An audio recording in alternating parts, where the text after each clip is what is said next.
Hello everybody and welcome back to my channel, or welcome if you are new here. If you are new here, real quick, my name is Cayley and I buy clothing, shoes, accessories at thrift stores for really cheap, and I flip them on sites like eBay and Poshmark to make some money. In today's video, I'm going to be going over a thrift haul of some recent items that I picked up at these thrift stores that I intend to flip online. I'll tell you a little bit about why I bought the item, give you some close-up of the tags, and if I can remember, I'll let you know about how much I expect to sell them for. If you want to learn more about reselling items online, don't forget to subscribe and hit the notification bell. That way you get notified when I make new content. I'm constantly putting out videos about reselling. Okay, so I have somewhat of a small haul today, but all really great items, so we're going to go over those now. I'm going to actually start with a handbag. And this handbag is by the brand Fossil. And I picked it up.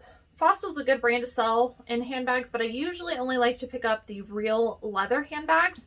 However, I got this one for its style. So it's got this knotted handles here, which I thought were really cute. Super bohemian, very happy prints. And if you see anything, jackets, handbags, tops, with this like mixed patchwork pattern, this is super trendy right now, not just in the brand Fossil, but I thought this handbag was super cute, and leading into spring and summer, I think this will be a good pickup. I don't know how much I'm going to sell this for. I need to do a little bit more research, but I'm thinking off the top of my head, probably $35, and I paid about $5 for that. This is a men's piece by Adriano Goldschmied. Why won't you focus? There we go.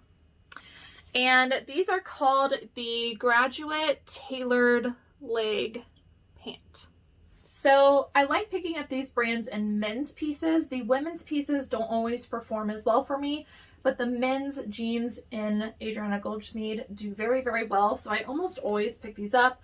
Of course, I do look up the particular style to make sure it is one worth getting. But this style has performed very well for me, as well as the style Protege. I always pick up Protege as well.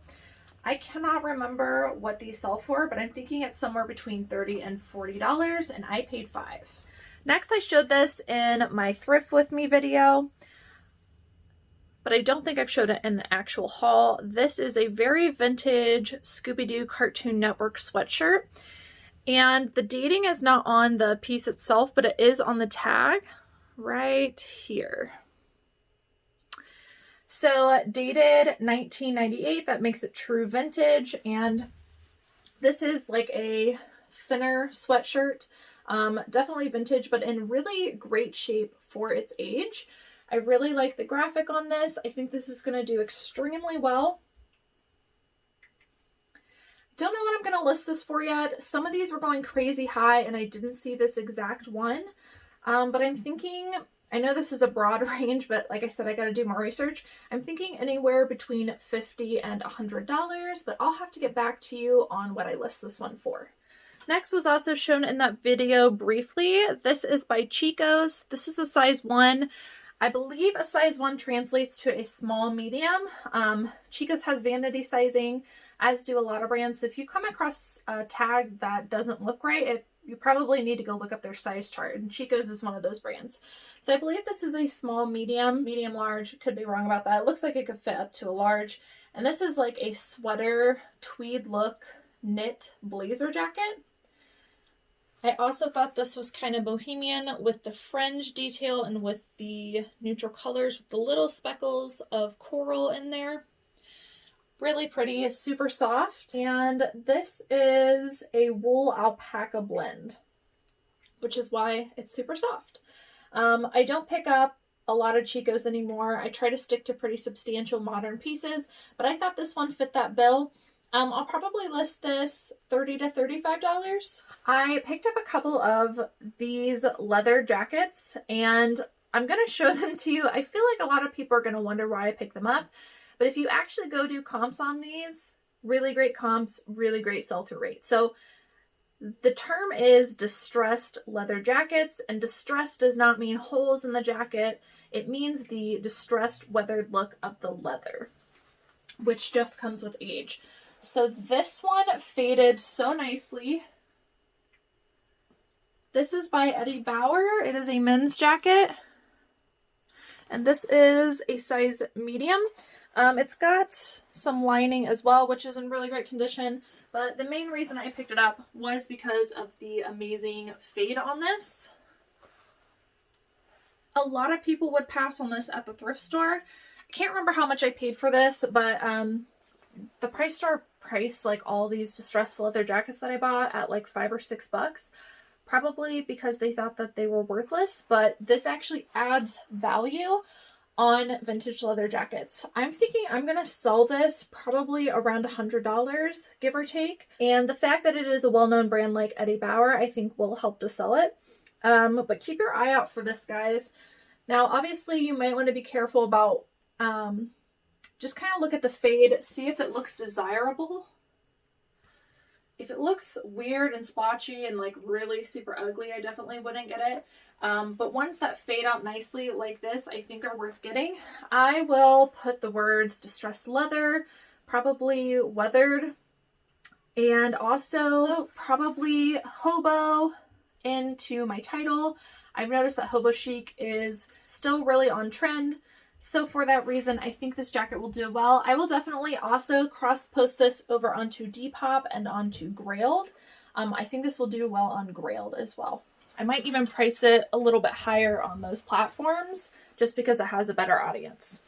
This is another leather jacket, but this one is not distressed. It's Marc, New York by Andrew Marc. This is a men's size extra large.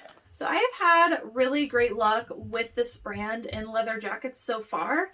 This is unlike any style that I've picked up in this brand yet, but I really like the modern style of this. So it's kind of like a moto look. Got the across the neck snap here. It has some quilted shoulder, which is a really nice detail. Plus it's this really pretty burgundy color, which is somewhat rare in leather jackets. And it also has zips at the sleeves. Really excellent condition. There's a couple spots I just need to wipe clean and touch up with possibly some leather conditioner, but otherwise in a really, really excellent condition.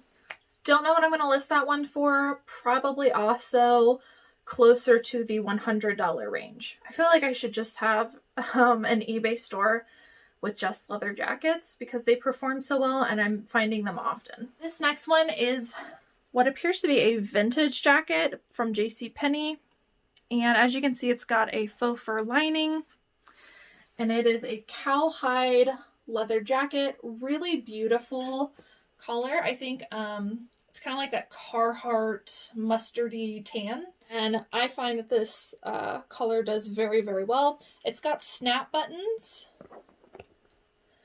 which I think will help it. So I'll definitely put that in the title. Really excellent condition. There's only a small spot on it right here, which I probably won't be able to get out, but I don't think it matters. I think this is a really excellent piece, not only on this brand, but I would look for this style in other brands as well. JCPenny isn't something I would typically pick up, but I picked it up for the style. Haven't even done comps on this. I just touched it, saw the style, and knew that it would probably do well. Off the top of my head, probably closer to $100, maybe a little less, but I'm going to look up specifically the brand with the cowhide leather and see what that goes for. Another leather jacket. Surprise, surprise. This one is actually my best find in like a couple months. So this is by Harley Davidson. This is a women's leather jacket. This is a size small. Excellent, excellent condition. Whoever had this took very, very good care of it.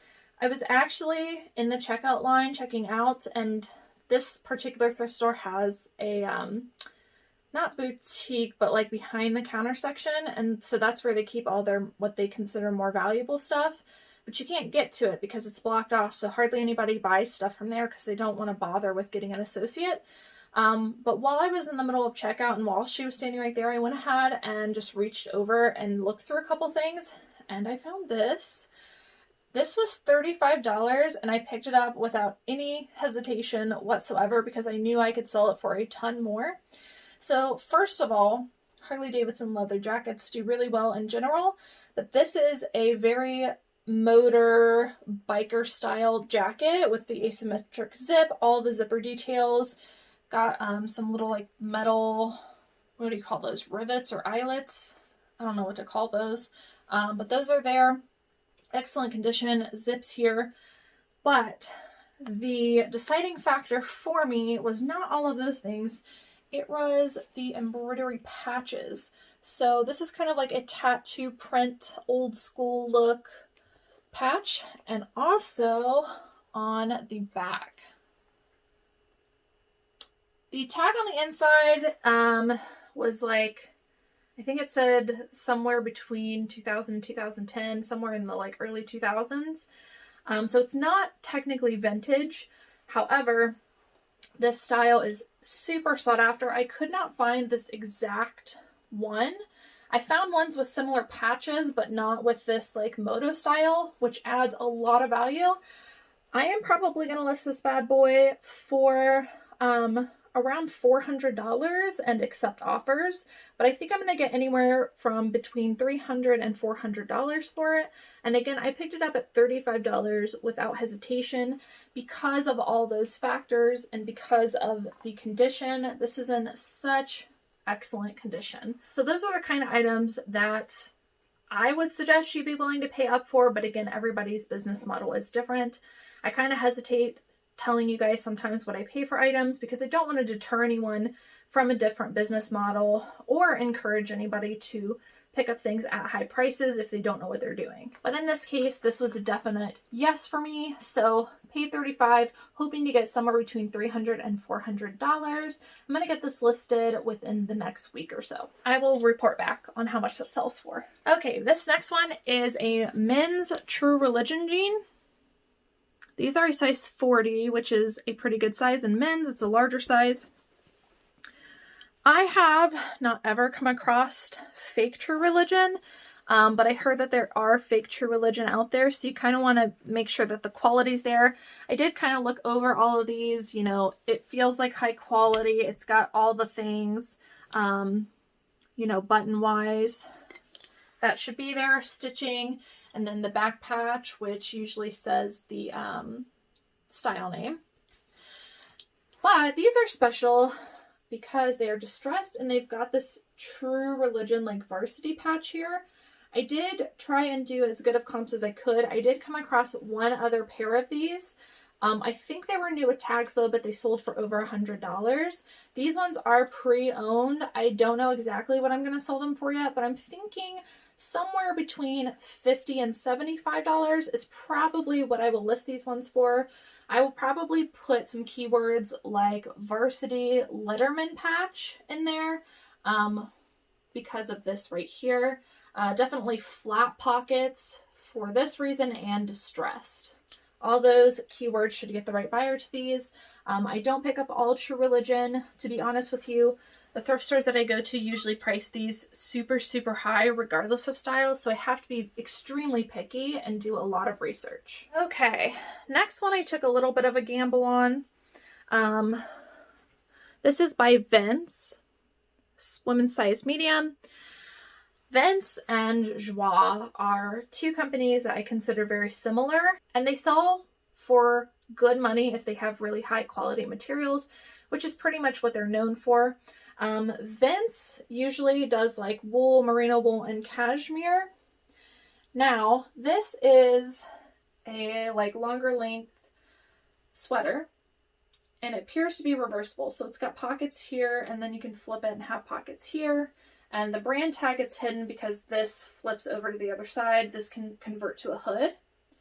The reason I say this is a gamble is because I don't know the exact material. I cannot find a material tag anywhere on this thing. I checked the pockets, I've checked side seams, I checked under the collar, can't find it.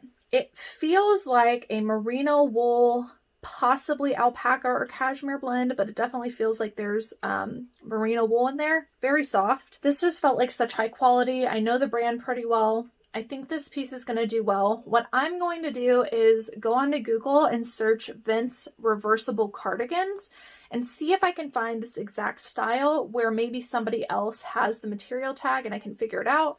But that is why I said I took kind of a chance on this. Not something I would normally recommend you do, but I think I'll be able to find the exact style because this is reversible. I don't know off the top of my head. I'm thinking probably close to $50 on this, but again, I've got to do some more research on that. Okay, this was a pretty cool pickup. I honestly thought that these were Lululemon shorts. As we move into spring, I am heavily focusing on athletic wear, and so I went through the entire athletic wear section of this thrift store and only brought home one piece. So I thought that these were Lululemon because of the quality and the structure. They're very typical of what Lululemon would look like. However, they did not have the Lululemon logo or the tag, but they do have a tag on the inside with the brand, and it also spells it out here, which is always a good sign. I almost put these back and didn't look into them any further. However, I stopped and I thought, well, there are a lot of brands that are similar in quality, and if it's similar in quality, maybe I need to look it up. I thought maybe this was just like a boutique-y thing, just because a lot of boutique brands have really weird brand names, but the brand is, I don't know how to pronounce it. I think it's Vuori. And this is a women's size small. Again, this is probably the main reason I went back and looked it up, was because their brand name, they took the time to put the brand name engraved on the zipper, which is usually a sign of quality. I looked this up. Really great sell-through rate, pretty good comps. I think I'll be able to list this for about $30 to $35 for this pair of shorts, which is really good. The lesson I'm trying to tell you guys, and the lesson that I learned, is don't pass on something just because it's not a brand that you haven't heard of. If it feels similar in quality, probably worth looking up. And if a brand takes the time to put logos everywhere, it might be worth your time to look it up. So that's my little lesson of the day, and that's one I learned with these pair of shorts. Definitely a Bolo brand that I'm going to look for now. These are a pair of women's Lucky brand pants, size 8, and they are new with tags here, and it also has the Marshall's tag here. These are called the cargo pant. Really light olive gray color. I almost passed on these, but then I looked up, you know, the exact style with the brand, and it was doing pretty well.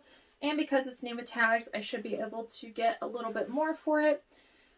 Cannot for the life of me remember what these were going for. I was thinking around $35 is how much I was going to sell this. And last item is this hoodie. This is a collaboration with H&M. I've never heard of this. It's called Pringle of Scotland, and then X is the collaboration with H&M. This felt very high quality, and I did know that some collaborations with H&M can bring a lot of money and are valuable, so I looked it up, and it turns out that it is. So this is a wool blend sweater. The hoodie, it's not cropped, semi-cropped I guess, but it has like a dolman sleeve. I like the little stripe details here. It does have a giant spell out on the back with the brand. Again, if a brand takes the time to put obvious branding, chances are it might be worth looking into. So another reason I looked this up, plus it just feels high quality. These were doing well. I think I'm going to list this somewhere around $40, but I need to do a little bit more research. But whenever you come across H&M collaborations, I'd say it's definitely worth looking into. Alright guys, so that is the end of today's haul. I hope that you guys enjoyed watching. I am going to film a couple more hauls today, so make sure, again, if you would like to learn more about reselling or see more of these hauls, hit that notification bell. That way you get notified when that stuff goes live. Please give me a thumbs out. Please give me a thumbs up on your way out if you did like this video. That way I know what kind of content you guys enjoy. Drop a comment down below. Let me know what your best find was this week and what kind of items are you picking up for spring. Thank you guys so much for watching, and I will see you in the next video.